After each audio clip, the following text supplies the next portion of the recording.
בארבע עיניים. תקשורת המונים זה לא אני. ובכל זאת, כשאביגיל הזמין אותי לדבר, אגב, הנושא של השיחה, ההרצאה, לא קוראים לזה, הוגדר כמתכון משהו להצלחה. לא, זה הקווים לדמותו של המנותח, המצליח והנכשל לדעה אישית. בכל אופן, היה שמשהו עם מתכון ודעה אישית שלי, דעה אישית בוודאי, כי אני לא דוגמה לשום דבר, ואני בוודאי לא מייצגת אף אחד חוץ מהדעה האישית שלי. ומבחינת מתכונים, אז מתכונים זה במאסטר שף. אני לא יודעת לתת מתכונים. אני באתי בעיקר בשביל כל האנשים שבדרך לפה עצרתי בשביל לחבק ולשמוח איתם ביחד, ובשביל האנשים שלא מכירים אותי, בשביל לתת איזשהו צביון אישי, ואני מניחה ייחודי למפגש הזה. אני חושבת שכל אחד מכם שיטרח את עצמו לבוא לפה זו אמירה, וזה בהחלט הצלחה גדולה, כשההצלחה היא כמו כל אדם שבא ואומר לי תודה, אני אומרת לו שימצא איזה מראה בסביבה ויסתכל במראה ויראה למי צריך להגיד את התודה. אין לי, לא צריך לרשום שום דבר, אין לי שום הרצאה עם טקסטים, ואני רוצה להעביר יותר חוויות אישיות שלי ואת ההתייחסות שלי לנושא. אני לא הולכת לדבר איתכם לא על גודל השרוול ולא על שום פרטים טכניים, ואני חושבת שזה לחלוטין לא משנה. משנה התפיסה והרעיון. בכל זאת, שתי הנקודות שאני רוצה להתייחס אליהן זה הצלחה. כלומר, כששואלים אותי מה אחוזי ההצלחה בניתוחים, אז האסוציאציה המיידית שלי תמיד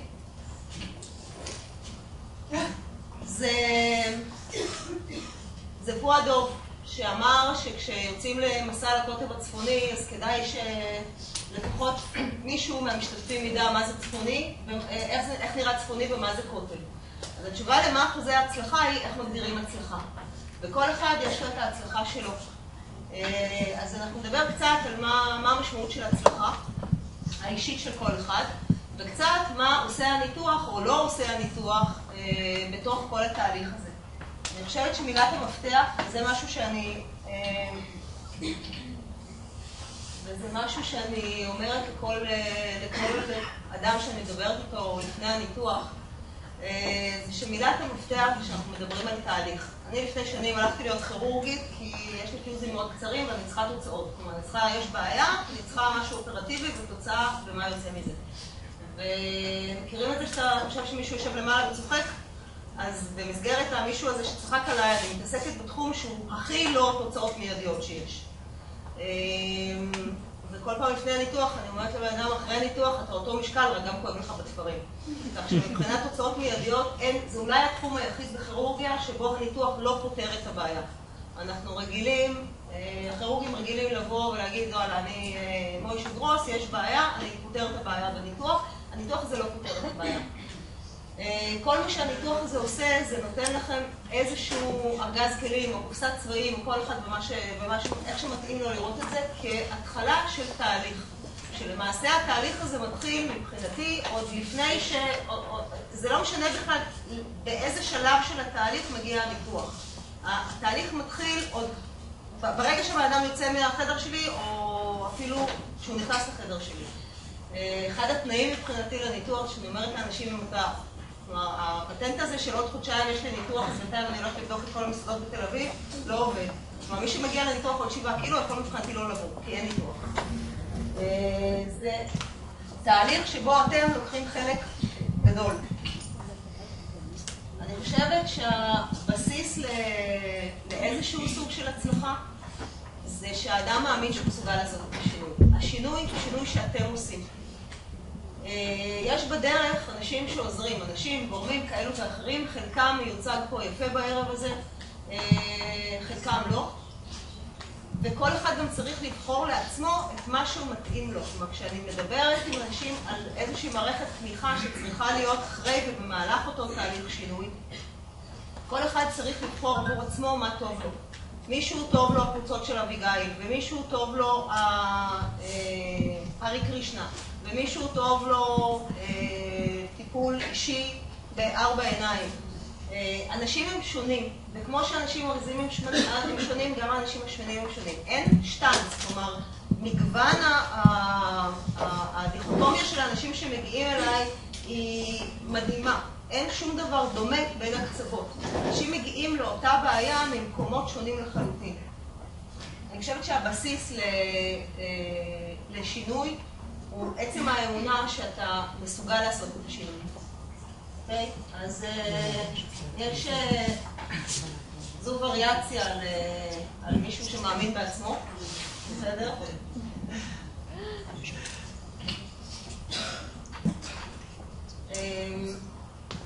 ההמשך של מה שאמרתי זה שדברים לא צריכים לקרות לכם. כלומר, דברים לא קורים לכם.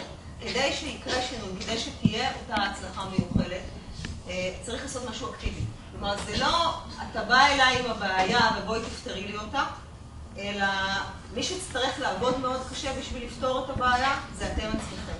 אני יכולה להנחות, הדוגמה הקלאסית שלי זה שאני אומרת לאנשים, אתה צריך לעלות 10 קומות ברגל, כי תקועה המעלית והפגישה שלך בקומה עשירית, יש לך שתי אופציות, או להתחיל לעלות ברגל, וזה נורא קשה. אני יכולה לבוא ולדחוף בגב. גם אם אני נורא רוצה, אני לא יכולה לקחת אתכם על הכתפיים. האופציה השנייה זה לשבת למטה לחכות לטכנאי של המעליות. באחת השיחות שאמרתי את זה למישהי, אמרה כן, באמת, כשעליתי לפה, זו רק קומה 4, אבל הייתה תקועה המעלית, אז חיכיתי לטכנאי. בכל אופן, גם זה משהו מהתובנות של פור הדואר, וגם כל חוכמת החיים בערך היא אצלו. לפעמים צריך ללכת ולחפש את העזרה, את התמיכה, את השינוי, את מי שיעזור לכם לעשות את הצעד. אוקיי?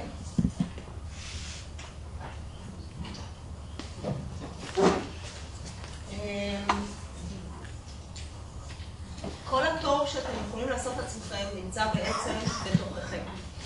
כלומר, את אותן בעיות שאנשים מביאים, שגרמו להם להגיע למקומות. ושוב, אני רוצה מאוד לשים דגש על כך שמגוון הסיבות הן מאוד מאוד מאוד שונות. כלומר, לא דומה בשום אופן, אישה בת 43 ילדים שמגיעה עם בימי 39, מגרדת את ה-40, שאיפשהו בתוך מרוץ החיים עברה איזה דריפט לשוליים ולא כך שמה לב, ואיכשהו נוספו ה-30-40 קילו, לא דומה בשום דבר לבחורה שביום שהיא נוחתת אצלי במרפאה שוקלת 207 קילו ומנהלת אורח חיים שלא לצאת מהבית ולהתחיל את הבוקר ולהזמין פיצה משפטית.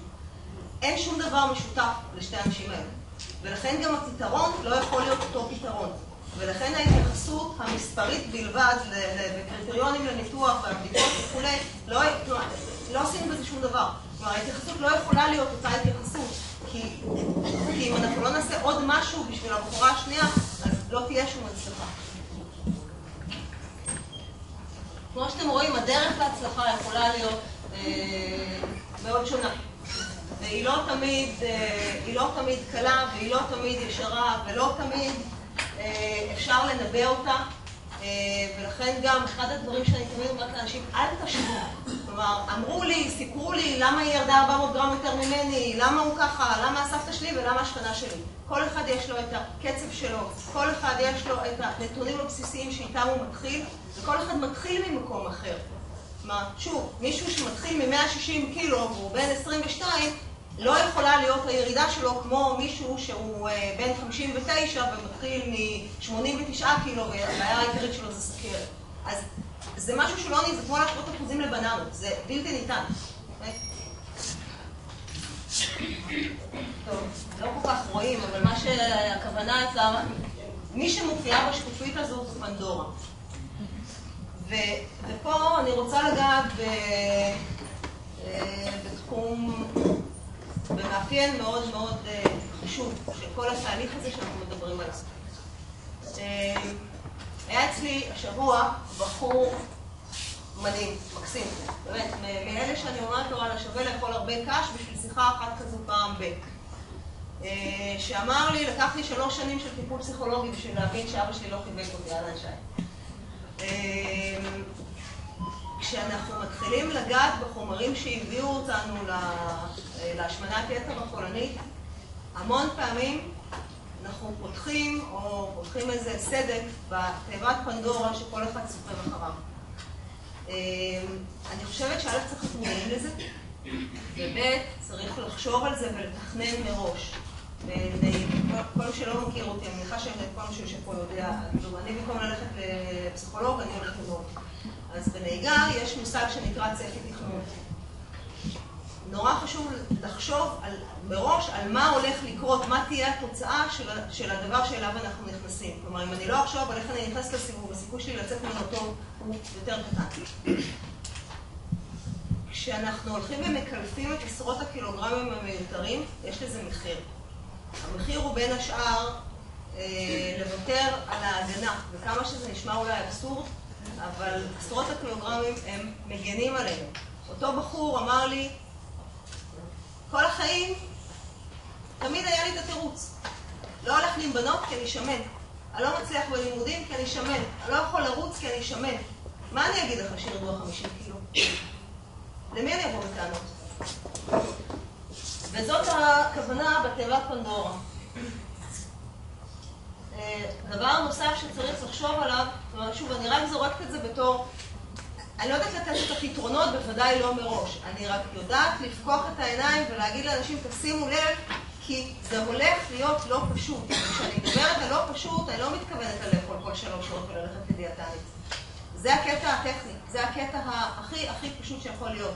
הלא פשוט זה לקחת את המתוקים שהם סוג של נחמה, ולמצוא משהו שימלא את הוואקום, כי אין וואקום.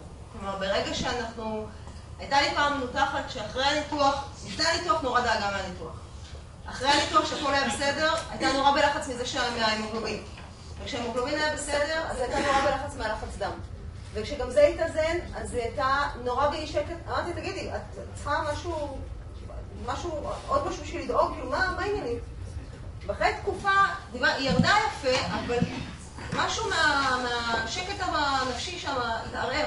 דיברתי עם הדיאטנית, אחת מהדיאטניות שאני מעריכה ושעובדת איתי, ואמרה לי, מה את לא מבינה? תמיד היה לה לאן ללכת, כלומר, היה לה את המפלט של משהו לא בסדר, איזשהו סוג של סטרס, היה לה איפה לפרוק אותו. עכשיו אין לה. אז מה את לא מבינה? אז כשאנחנו לוקחים, כלומר, הדבר האחרון שאני רוצה זה לגרום לאנשים להיות רזים אבל אומללים. וגם בהקשר הזה, אם נחזור שנייה למה זה הצלחה, אז כשמישהו בא ואומר, יש לי שכן שעשה את הניתוח וירד 50 קילו והצליח וגם אני רוצה. אני אומרת לו, תגיד, שאלת אותו איך הוא חי? כלומר, כמה דיברת איתו? בדקת איתו אם הוא בודק איפה השירותים לפני שהוא מתיישב לאכול? בדקת איתו איך הוא מתמודד בלילות? אתה יודע מה עובר עליו באמת? כי הצלחה זה לא מספר. בתחומים מסוימים מאוד בחיים הצלחה זה מספר. בשאר תחומים בחיים הצלחה זה לא מספר. אז כשאנחנו הולכים לוותר על משהו, צריך לחשוב מראש, או לפחות להתחיל לחשוב מראש, מה ימלא את החלל הזה שנוצר. כי אף אחד פה בקהל, ועל זה אני חותמת כולל אותי, לא אוכל רק מרעב. אוקיי? הפטנט הזה, אם מישהו היה מציע לאנשים, כמו שהיה את הכמוסות צימאון של הנסיך הקטן, אם מישהו היה מציע גלולות עם אנרגיה, אף אחד פה לא היה קונה את זה. כי על זה פעם הייתה לי שיחה, אמרתי, יש אנשים שאוכלים רגשית ויש אנשים שלא. אז יד ימיני החכמה אמרה לי, אין אנשים שלא אוכלים רגשית. יש רק כאלו שמודעים לזה יותר ומוכנים להודות בזה יותר, ויש כאלה שפחות. וזה נכון, כלומר, המינון משתנה. אבל אנחנו אוכלים מהמון סיבות. כשאומרת אנחנו, אני בפירוש מדברת גם אני. אנחנו אוכלים כשטוב, ואוכלים כשרע, ואוכלים כשבלחץ, ואוכלים כשמשועממים, ואוכלים תרבותית, ואוכלים כי כל החבר'ה, אז גם אני. ואוכלים כי צריך, כי אחרת האמא תיעלב. ואוכלים כי טעים לי, וכל העולם יכול לקפוץ לי. ואוכלים מהמון סיבות. ישב מולי מנכ"ל חברה שסוגה באמת, הבן אדם בשליטה, וגם לזה תכף ניגע בנושא השליטה, אבל הבן אדם בשליטה מנהל 70 אנשים בארץ, בחול, כזה שאני רק שומעת על מה הוא עושה, נהיה לי ז'ושון בכל המדינה. אמרתי לו, מה? כאילו, הוא אומר לי, זה התחום היחיד שאני כושל בו, כי אני יושב בפורום מנהלים, וכל מה שאני מסוגל לחשוב עליו זה הבורקס ליד המיקרו במטבח.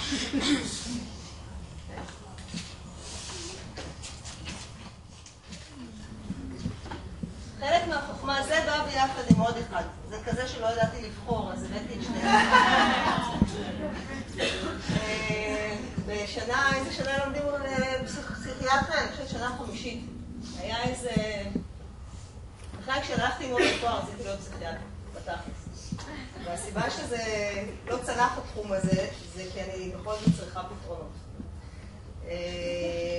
אבל יש לי פינה חמה מאוד לתחום הנפש, ופסיכיאטרים מחלקים לאנשים שהם מבחינתי גאוני הדור ומדהימים, וכאלה שעושים את זה בתור ברירת מחדל, וזה באמת חבלאי. אז אחד מאלה שהם וואו, לימד אותנו כשהייתי בבית ספר לרפואה בירושלים. אחד המשפטים שהוא אמר, ונחרטו בי מאוד חזק, זה שחלק מלהתבגר זה להבין שהרקדנית בלט כבר לא תהי. אז אני חושבת שחלק מהחוכמה והקבלה וההצלחה באותו תהליך שאני מדברת עליו, זה גם להבין שיש דברים שלא השתנו. כלומר, מידת הציפיות צריך להתאים אותה למה שאנחנו יכולים, למה שמציאותי. כי גם אם אני נורא ארצה, 1.70 אני כבר לא אהיה.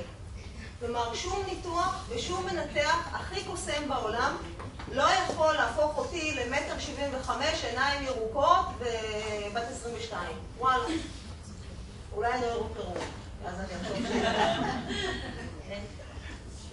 אז חלק מהצלחה זה... אני חושבת שההצלחה בנויה משני דברים. אחד זה לעשות את המקסימום שאנחנו יכולים כדי לשנות את מה שניתן לשינוי. והחלק השני זה לקבל את מה שלא ניתן לשינוי. כי יש דברים שלא יכולים להשתנות. ואני חושבת וזה קצת משהו שאביגיל אמרה לפני, כלומר, אם מישהו יגיד לכם, אנשים מתחילים לעשות איתי את המסחרה, אז כמה אני ארד? זאת אומרת, טוב, אני לא עובדת בנבואות. אז בכל זאת, אבל כמה יורדים בממוצע? אז אני אומרת, אבל זה תלוי בכם, כלומר, זה קצת תלוי במה שתדעו לעשות את זה. ובכל זאת, נגיד, אני ארד איזה 40 קילו, תגיד, ואם אני אגיד לך מעכשיו שתרד 30 קילו ותשמור על זה לכל החיים. זה עדיין הרבה יותר טוב ממה שיש עכשיו. אז מה, אז הדיל שווה או לא שווה? כלומר, אני חושבת שהאכזבה נובעת מפער בין ציפיות ומציאות. ואחת הדרכים ואחת המטרות שלי לפני הניתוח זה לסגור את הפער הזה. כלומר, תאום הציפיות צריך להיות לפני הניתוח, כדי למנוע מצב שבן אדם בא ואומר, רגע, אני לא מבין. בא אחרי 3 חודשים מהניתוח ואומר, אני לא מבין. אם אני צריך גם ללכת דיאטנית, גם לעשות ספורט, גם ללכת לקבוצת תמיכה, וגם שאת תחפרי לי במוח, בשביל מה הייתי צריך את זה? בשביל מה הייתי צריך את הניתוח הזה? יכולתי לעשות את זה לבד. התשובה היא נכון, אני חושבת שכשאפשר בלי ניתוח זה עדיף. ומותר לי להגיד את זה כי אני אומרת את זה מהצד של עסקים. רק שהסטטיסטיקה אומרת שהרוב המוחלט לא יכולים לעשות את זה לבד. לא יכולים לעשות את זה לבד לא כי אין לאנשים כאן או בכלל את היכולות, אלא כי מתחילים ממקום שהוא מאוד מאוד מאוד בעייתי. זאת הסיבה שאני אף פעם לא נתח מישהו שצריך להוריד 15 קילו במשקל, כי זה לא שווה את הסיכון הניתוחי, כי זה משהו שכן אפשר לעשות לבד. בשביל מה שעושה הניתוח זה נותן את הפור הזה, את הבוס, את התקופה הראשונית, כדי שמשם אפשר יהיה לקחת את זה. אבל אל תשתכחו אף פעם שמי שצריך לקחת את זה זה אתם. הניתוח, אין ניתוח שיודע להוריד אנשים במשקל. לא, יש שאיבת שומן. דוקטור מייליק יכול לספר לכם על זה. לא מדבר. זה. אני אעשה. הניתוח לא יודע להוריד במשקל. הניתוח יודע, ואגב, אין שום ניתוח שאני מכירה שאי אפשר לרמות אותו. לא קיים. הניתוח יודע לתת את גלגלי העזר. זה הכל. בלי שזזים מהמקום, לא קורה כלום. אמרתי שנדבר על שליטה, אז נדבר, כאילו, אני לא יכולה בלי איזושהי שקופית של מכוניות. בעיניי המטרה של הניתוח והמטרה של התהליך כולו זה לא מספר. זה לא כמה קילו ירדתי. בעיניי המטרה זה 2. אחת זה שינוי משמעותי מהבייסליין. שינוי משמעותי מהמצב שבו התחלנו. וזה מתחבר עם כל מה שאמרתי של תאום ציפיות ומה אפשר להגיע ומה אי אפשר להגיע. זה דבר אחד. והדבר השני, שהוא בעיניי לא פחות חשוב ואולי יותר, זה שליטה. אני חושבת שחלק גדול מהאנשים שמתמודדים עם השמנת יתר חולנית לוקים בנושא השליטה והברירה של מה שמכניסים לפה. אני אני חושבת שהמטרה של כל התהליך הזה זה להגיע למצב שבו אנחנו מחליטים. וכמו שאמרתי לכם קודם, קל לי לדבר על עצמי, כי זה ככה, בכיף אני מתחלקת, וזה גם אותנטי. אני יודעת לזהות לחלוטין מתי אני אוכלת אכילה רגשית. ואני חושבת שההבדל בין נכון ולא נכון, זה לא אסור לגעת בשוקולד. להפך, מותר לגעת בשוקולד.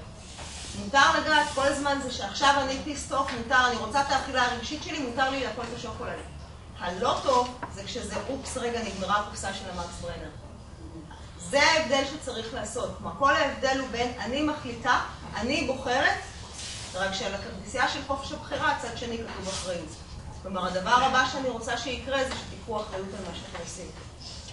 אני משתדלת מאוד להסביר לאנשים שהתהליך הוא לא דיאטה. אני לא מאמינה בדיאטה. אני לא מאמינה בשוטרים, לא הבאתי אף תמונה של שוטר, ככה התלבטתי ואמרתי לא מבינה. לא מאמינה בשוטרים, בשום תחום.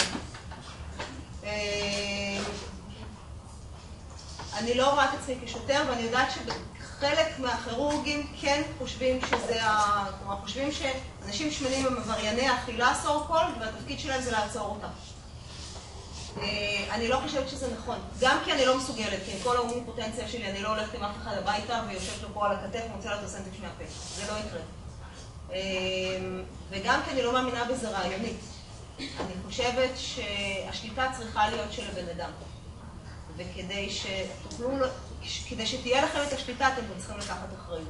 לקחת אחריות זה גם לקחת אחריות על התוצאות. זה לא לבוא ולהגיד, אבל למה נעצרתי? למה נעצרתי? תחשוב, למה נעצרתי? בוא נראה. כמה ארוחות אתה אוכל ביום? 2. מתי עשית ספורט פעם אחרונה? לפני 2. מתי היית אצל דיאטנית פעם אחרונה? כשנולדתי. אז מה אתה רוצה? כאילו, נשמע מה. אז זה הנושא השליטה. כלומר, אני חושב, ועוד דבר, לפעמים צריך לוותר לעצמכם קצת. אין פרפקט. אין מישהו שהוא תמיד בשליטה. הנהג הכי אס לפעמים לא מתלבש לו סיבות. מותר לפעמים לוותר. מותר להבין שאנחנו אנושיים. וכל זמן שרוב הזמן אנחנו בשליטה, ומדי פעם בורח לנו, זה לא נורא וזה בסדר.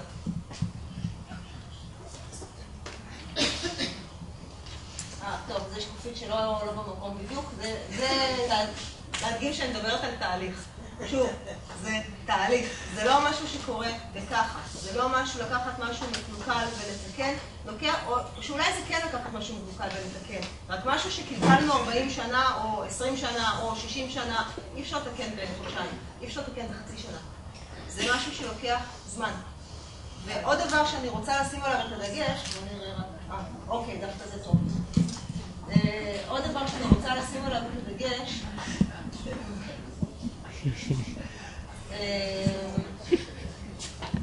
יש שני תהליכים שקורים אחרי ניתוח במקביל. יש את הקטע הפיזיולוגי של ההרזיה והקטע הטכני וקורס אכילה נכונה, אני קוראת לזה, שזה משהו שהוא מאוד מאוד מאוד טכני, שמחויב במעקב דיאטני. כשאני מדברת דיאטנית, וזו נקודה שנורא חשוב לי להרגיש. דיאטנית, המטרה שלה בחיים זה לא לתת לכם תפריטים. תפריטים אפשר להוריד באינטרנט, לקדות על המקרר ולשכוח מהם.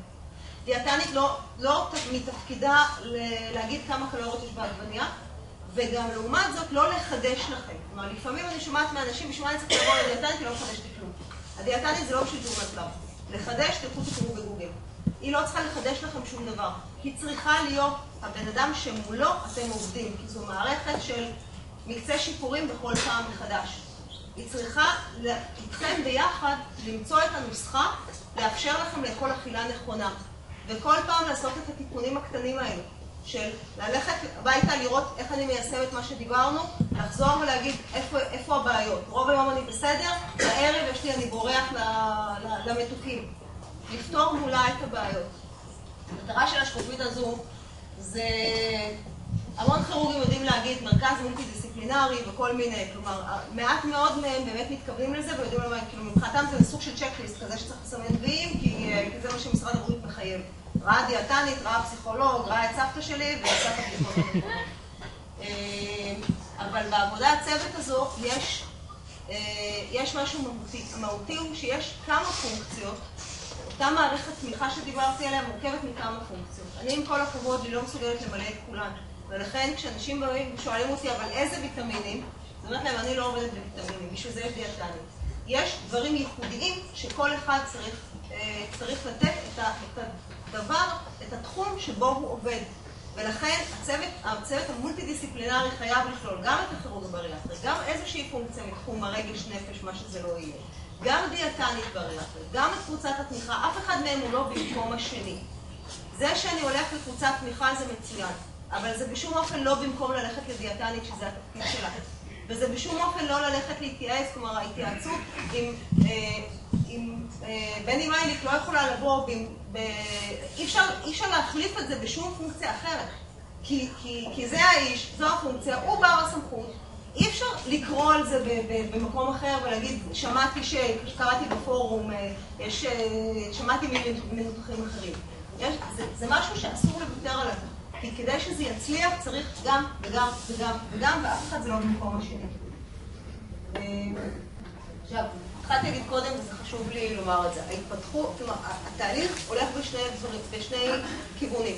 אחד זה הכיוון הפיזיולוגי, של כמה ירדתי, ומה אני אוכל, ואיך אני אוכל, ולאכול כל 3 שעות, ולמה צריך ללעוס 20 פעם, והדברים הפיזיולוגיים. והאכילה הרובוטית בהתחלה שאמורה לייצר איזשהו הרגל נכון וכו'. זה הדברים הקלים. הערוץ היותר קשה זה השינוי, זה אותה תיבת פנדורה. זה להתמודד עם מה שיוצא מתוך החבילה שאנחנו סוחבים איתנו, ואיך אני בעצם לומד להכיר את מי שאני רואה בראי, שבעצם זה מישהו שלא הכרתי בכלל קודם. יש פה מלא אנשים שאני רואה וצריכה להיות. לפעמים, אחת הבעיות שאני רואה במעקבים לאורך זמן, זה פער בין שני הערוצים האלה. לפעמים אנשים ירדו המון במשקל, אבל עשו חלק קטן מאוד מהדרך, מהשינוי הקוגניטיבי, מהשינוי הרגשי, נפשי, התנהגותי, היכולת לקבל את עצמך במתכונת החדשה. זה לא פשוט העסק הזה, זה לא טריוויאלי. זה לא כזה של להוציא כסמרה ונגמרה הבעיה. הבעיה לא נגמרת, אנחנו ממשיכים לחיות איתה לאורך השנים. זה תהליך שהאבולוציה שלו, הסיום שלו הוא ארוך. כאילו במקרה הטוב, אולי כזה מרתון, 2 כזה. לא חצי שנה. אל תצפו לתוצאות של כבר.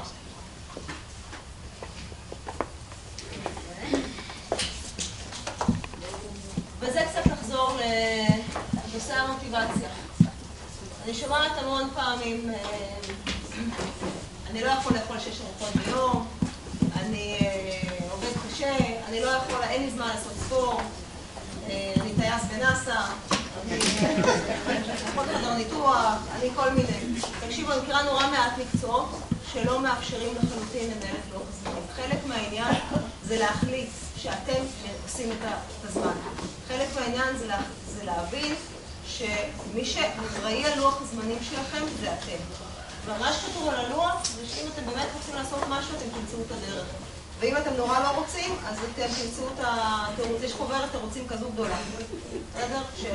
יש לי עצמות כבדות, ההשמנה היא גנטית, אין לי זמן לעשות ספורט, כאילו שמתחילים לספר לי את זה כשאני יש לי אימון אגרוף ב-11 בלילה, זה נורא מצחיק.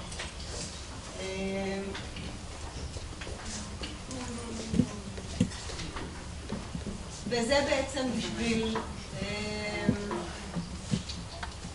בשביל לסיים ולחזור לנקודה שממנה התחלת. אני חושבת שכל מה שיושב פה לקח את ההחלטה. לקח את ההחלטה שהוא הולך לשנות משהו. ואני חושבת שאתם יכולים להיות גאים בעצמכם, חבל על הזמן. כי זה לא הניתוח שמשנה את החיים לאנשים. זה האנשים שמשנים את החיים לאנשים. הניתוח, כן, נכון להיום, זה הכלי הכי עוצמתי ואולי היחיד שאני מכירה. זה בהחלט עוזר, אבל גם זו דוגמה מהכביש. הניתוח הוא כמו הגדר הפרדה בכביש מהיר. זה יכול למנוע את התאונה החזיתית אם אנחנו מאבדים שליטה לרגע. זה לא במקום הברקסים שלכם. זה לא יכול להחליף אתכם. אף אחד מהצוות המעולל של הדוברים פה לא יכול להחליף אתכם. זה הצלחה שלכם. תודה רבה.